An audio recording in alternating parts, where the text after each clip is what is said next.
challenging themselves, and in the senior year too. Students are challenging themselves with taking the most rigorous courses that we offer at the advanced placement level, when they really could be looking at their course schedule a little bit differently if they wanted to. Right. I think you know what I'm saying. Especially when they're they could be seniors. taking it easier than they are, and I think that speaks well of them as well. I agree. Anything else? Great. You'll be happy with the new course offerings, I think, too, that I'm going to be proposing this winter. We So don't get a sneak preview, John? I think I need to talk to the superintendent first. I will entertain one quick question. We had a quick question from the audience, a little bit out of bounds here, but I'll entertain one question from Deanna. You had a question? Quick question? First, I wanted to say to Mr. Bernard and Mr. Boucher, as a parent, I couldn't be more appreciative and grateful for the work that you do on behalf of, your staff, the entire administration, the student body, the daily communication from Mr. Fauché, the regular, positive, productive communication from both of these two schools is just unparalleled as far as I'm concerned, and I know that I speak for many to say how grateful we are. I do have a question for you, Mr. Bernard, Yes. and that is, the current ninth grade class, I believe, is one of the largest to come through the North Reading High School. How has it impacted the resources? Is it a strain this year? Was it more challenging? How did you overcome some of those challenges? Well, you are correct that it is it's the first class over 200 that I've known. So it is the largest in the school and the largest in some time. The high school has grown significantly. I became the principal in 2003, and we were under 600 students. I think we were 587 then, and we're now over 700. So we did have the addition of the D-wing modular classrooms, 6 classrooms. Without those, I don't know where we would be. I don't know where students would be. But that has helped. But the burden has not been all that much of one. We've been able to accommodate all the students. The class sizes remain reasonable, but we could benefit from some additional class spaces. There's no question about that. And I think we would also be able to run some courses that we are prevented from running now because we're limited on the kinds of spaces that we have for teaching stations, like using an old auto shop as an art room. I mean, it's difficult to run studio art when you don't have the proper lighting in the classroom. But the population of students has grown. The impact has been felt, but it has not been anything prohibitive. Good enough? Okay. Thanks, John. Okay. Good Thank job. you all. Thank you. Thank you, Deanna, for those nice remarks. Yes, So- appreciate it, Deanna. Okay, next, I think we have one more special guest tonight. We're going to now move to Patrick Daly, who's our Director of Academic Services. And Patrick is going to, I think, along with Kathleen, tell us about MCAS results this year. All right, take a few seconds getting set up, but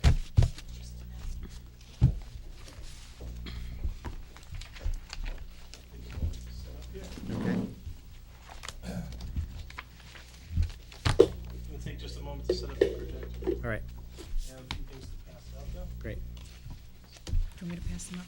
Oh, thank you so much. I can turn them around if you want. I'm too old to read this small stuff. Put my glasses on. Use my glasses.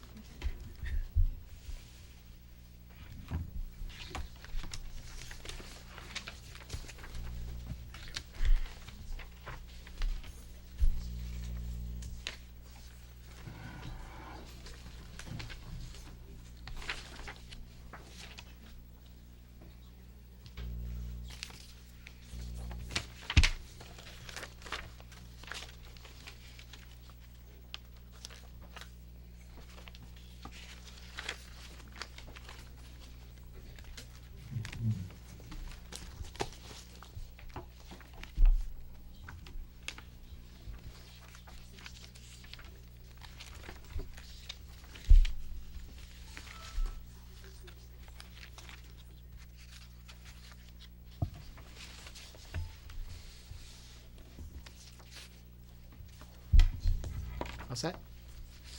Go right ahead. So thank you so much for allowing me to speak tonight. I'm very excited. It's been quite a weekend. I've spent a lot of time watching what's been going on at NBC. I don't know if anyone's seen that. It's been very, very exciting. There's a lot of conversations going on about education across the country, And this has been happening with these results since we got our preliminary results. The administrative team has been looking at them. Since they've been released, teachers have been looking at them, parents. So we're very excited to present tonight. Just to bring us up to speed, a general overview is what I've prepared for tonight. MCAS, again, we have our categories of advanced, proficient, needs improvement, warning, and then failing at the high school level. Students are tested in English language arts in grades 3, 4, 5, 6, 7, 8, and 10. In math in grades 3, 4, 5, 6, 7, 8, and 10. And then also in science and technology engineering in grades 5, 8, and 10. The results that are reported are for all students, called the aggregate, and for the subgroups, which we're focusing on the special education and the low income. And our goal, as we know, is to move all students into proficient or advanced by 2014. So I'll be referring back to that category, grouping proficient and advanced together at that time. Now, Patrick, that 2014 is mandated by No Child Left Behind. No Child Left Behind, correct? Okay. Absolutely. Patrick, could Yes. you hold the mic while you're speaking? Absolutely. Yeah. Do the Price is Right stuff. Thank you. Just don't want to be in the way here. So we talk about analysis. There's a few things that I just want to clarify how we're looking at this. We have student analysis, which, to use an extended football metaphor, this is the, you've got your X's and O's and your Jimmies and Joes. This is really looking at the faces behind some of our numbers. Looking at the students, identifying the actual students, and talking about intervention, remediation, individual student success plans, what we can do for the actual students who have some needs. And the truth is that we're not talking about a large number of students. When we look at these percentages, we might see something that looks like a large jump, but we're really just talking about a handful of students who we've identified and who we're already working with on a daily basis. Then we also look at a broader school-based analysis where we really get into the curriculum and we look at what's working with curriculum and instruction, where can we improve. We always need to improve. We're always working at new ways, new strategies to approach students the way they learn. So we can also conduct district level analysis. This is the first step, and that's sort of what we're looking at tonight, is just an overview of some of the scores. That's what we first talked about with the Administrative Council. And finally, as we get into the communication here, sharing tonight, sharing with the Administrative Council, and working with curriculum level leaders throughout the school system. So just to start off, this is our grade 3 English language arts. Again, high numbers are what I've given you in your handout a little bit different. I also put on there the percentages. So the number that's circled up in the corner is our advanced proficient combination number. And you can see their high number there of 80%. Students there moving over to the left. Our ideal there would be to see the highest category being the above proficient, the advanced category. With third grade mathematics, we see a little bit similar. We're getting some more students over to advanced, 89% for total. Grade 4, again, we've got a high number of students in the categories of advanced and proficient, but many more proficient than advanced. So we're noticing some trends here. Patrick, can I, Yes. on that one, it seems like you see the drop from 3 to 4. Is that a statewide trend also, where you get a lower performance in the 4th grade than the 3rd grade? 4th grade English at 73%, 3rd grade English at 80%. Is that a trend, or? You do see some of these trends at this level. Just so you know, also something I will tell you later is that all of our scores for advanced and proficient are above the state averages. Right. So that would correspond at that point. Okay. But I can give you some of the more specific numbers later on also. But that is sort of the trend, and the tests are different at each level, and it's hard to compare year to year to year because the tests are different. So it's important to remember that you're being compared against the same year, the same test, the same grade. For 4th grade math, again, it's a little bit more level, spread between advanced and proficient. But we also see some of the needs improvement numbers a little bit higher there in the mathematics at that level. So these are the goals that we're looking at here. 5th grade, again, English language arts, a high number of proficient students. One of our goals we'll talk about is moving more and more students from proficient into that advanced category. And what will it take to get them to go from good to great, which is really the conversation we'll be having. Mathematics grade 5, we do see, again, it's pretty level.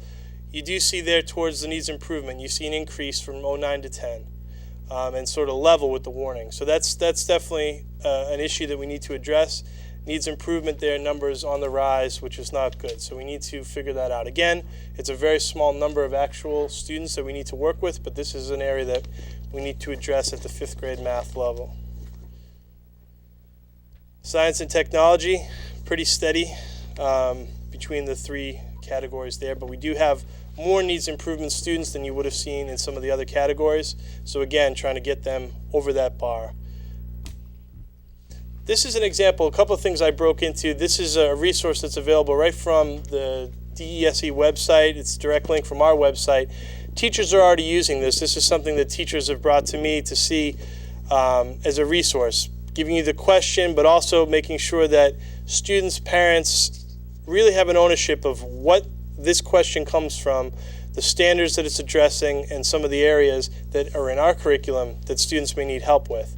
So this will help us as we introduce new programs. If we can better identify the exact areas where students are struggling, ways to improve it, whether it's a computer-based tutorial, whether it's more intensive help, whether it's tutoring, whether it's taking the whole class through a new lesson, or to refresh and update on a lesson. So this is something that's used by teachers every day. That's something they're analyzing. Grade 6 English Language Arts, pretty striking there. Good numbers once again, but again, very high in the proficiency. We need to get some more over into advanced, so that's a goal. Mathematics for grade 6, pretty even. A little bit more in the needs improvement than we'd like to see. Grade 7, similar to grade 6 with that trend. Grade 7 math, again with the needs improvement, so we have to keep working there. Grade 8 English Language Arts, again similar with the proficiency, but we see our needs improvement numbers jump there from 09 to 10, so that's something we need to address. We should not be going up in that area. We should be moving more and more to the left.